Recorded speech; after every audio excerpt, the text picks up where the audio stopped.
Hello good morning and नमस्ते। होइन यो के भइरहेको छ नेपालमा, यस्तो खत्रै भइरहेको छ त। सबै जताततै राष्ट्रपा मात्रै गइरहेको छ त। ल हेर्नु त यहाँ सर म त झापा 5 मा झन् कडै भइरहेको छ त। के भएको यस्तो आदि राई चौराहीको फरकमा मजाले बालेन शाहजी अगाडि हुनुहुन्छ। जस लहर चाहिँ एकदम अगाडि बढिरहेको छ है गाइजहरू। सबैलाई के कस्तो लागिरहेको छ कमेन्ट छोडिदिनु होला, सबैले भनिदिनु होला। म यहाँ सर हालिरहेको छु। ल हेर्नु न यहाँ माथि के भइरहेको छ सर र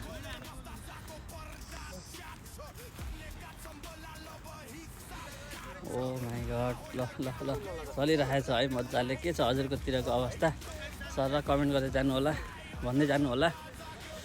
अहिले चाहिँ यहाँ मजाले नेपालमा चाहिँ घन्टी बजिरहेको छ है, मजाले घन्टी बज्या सर र रमाइलो भइरहेछ। जेस् ठिक छ। हजुरकोतिर कोले जिते कुन पार्टीले जित्नु भयो सर भन्नु होला, त्यो पनि कमेन्ट छोडिदिनु होला सबैले है त। All the best Asha, all the best. अब चाहिँ नयाँ हुनैपर्छ, केही न केही चेन्ज हुनैपर्छ जस्तो लाग्छ मलाई चाहिँ। तपाईँलाई के कस्तो लाग्छ कमेन्ट भनिदिनु है त। ल।